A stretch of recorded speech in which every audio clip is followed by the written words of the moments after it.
अब समय आ गया है कि हम भीतर की शांति को खोजें। एक ऐसा संसार जहां बाहरी शोर और मानसिक बकबक लगातार हमारा ध्यान खींचने की कोशिश करते हैं, वहां सच्ची बुद्धि धीमे स्वर में फुसफुसाती है। और यह सूक्ष्म स्वर, हमारी आत्मा की आवाज, तभी सुनी जा सकती है जब हम मन के शोर को शांत कर दें।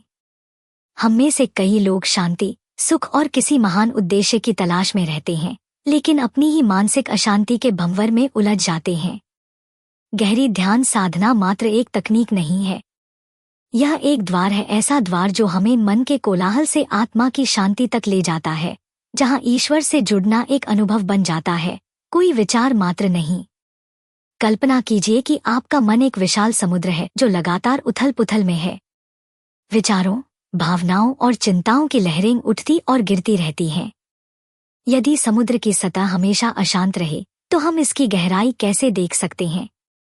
हम इसकी सबसे गहन धाराओं की पुकार कैसे सुन सकते हैं? मानसिक मौन, सच्ची स्थिरता उस सतह को शांत करने के समान है, जिससे जागरूकता की रोशनी गहराइयों में प्रवेश कर सके और वहां छिपे अमूल्य रत्नों को प्रकट कर सके। मन को शांत करने की यात्रा वास्तव में सुनने की यात्रा है। बाहर के शोर को नहीं, बल्कि भीतर की धड़कन को सुनने की। यह अहंकार से दूरी बनाने की प्रक्रिया है, जो सीमित कहानियों और गहराई तक जमे डर से बना होता है। यह अहंकार, जो हमारे अस्तित्व को परिभाषित और अलग करता है, शोर का सबसे बड़ा स्रोत है। यह तुलना, प्रतिस्पर्धा और बाहरी मान्यता से पलता है। जब हम इस झूठी पहचान से चिपके रहते हैं, तब हम अपनी सच्ची आत्मा से दूर हो जाते हैं।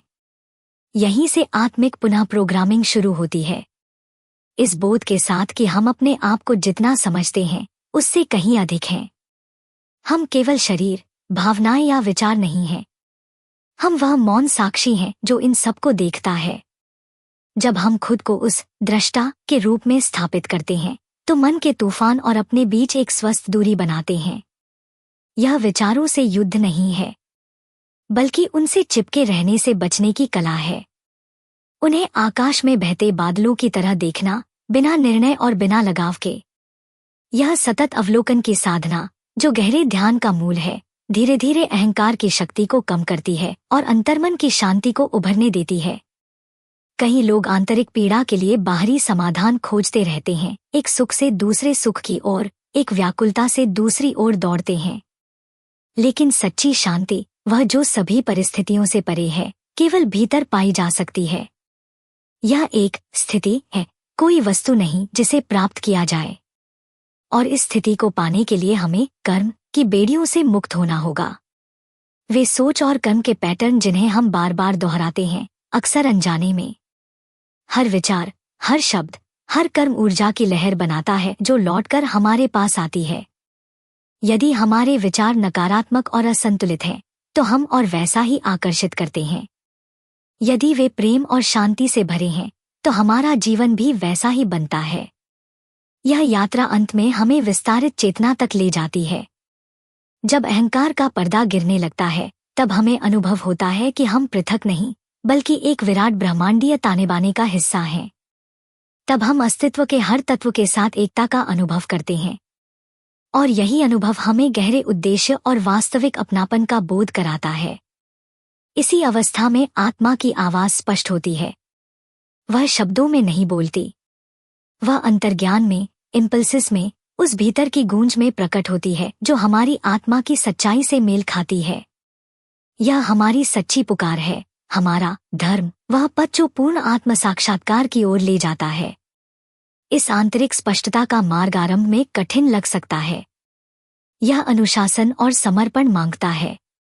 मन, जो लगातार सक्रिय रहने का आदी है, इसका विरोध करेगा। वह हमें भटकाने की कोशिश करेगा, यह समझाएगा कि हम अयोग्य हैं, यह समय की बर्बादी है। लेकिन यहीं पर दृढ़ता की भूमिका शुरू होती है। हर बार जब हम अपने केंद्र में लौटते हैं, हर बार जब हम ध्यानपूर्वक वर्तमान क्षण में वापस आते हैं, हम अपनी आत्मिक इच्छा की मांसपेशी को मजबूत कर रहे होते हैं। हम अपने भीतर मौन का एक मंदिर बना रहे होते हैं, जहां परमात्मा प्रकट हो सकता है। यीशु का उदाहरण लें। उन्हें केवल एक ऐतिहासिक या धार्मिक व्यक्ति नहीं, बल्कि आत्म साक्षात्कार का प्रतीक माने। उनका जीवन और शिक्षाएं प्रमाण है इस बात का कि मनुष्य अहंकार की सीमाओं से ऊपर उठकर दिव्यता को प्रकट कर सकता है। वह पिता यानी ब्रह्मांडीय स्रोत से गहरे जुड़ाव में रहते थे और यही जुड़ाव उनकी शक्ति, करुणा और चमत्कारों का स्रोत था। उन्होंने दिखाया कि स्वर्ग का राज्य भीतर है और हम मूल रूप से प्रकाश की संतान हैं। इस दिव्य ज्ञान को सुनने के लिए हमें अपने भीतर मौन का एक पवित्र स्थान बनाना होगा। जैसे उपजाऊ भूमि तैयार करना ताकि बीज अंकुरित हो सके, यह भूमि है मौन। और इस मौन को कैसे साधें? ध्यान, आत्मनिरीक्षण और वर्तमान क्षण में जीने के अभ्यास द्वारा। हर सांस, हर अनुभूति, हर क्षण में हम अतीत की जुगाली और भविष्य की चिंता से अलग होकर केवल अब में टिकना सीखते हैं।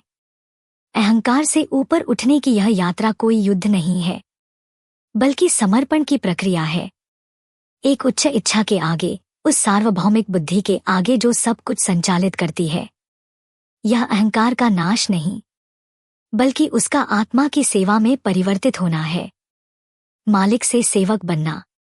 जब अहंकार समर्पण करता है, तब वह हमारी अंतरात्मा की अभिव्यक्ति का माध्यम बन जाता है, न कि एक बाधा। तभी हमारा जीवन अपने उच्चतम उद्देश्य से जुड़ता है और हमें वास्तविक संतोष प्राप्त होता है।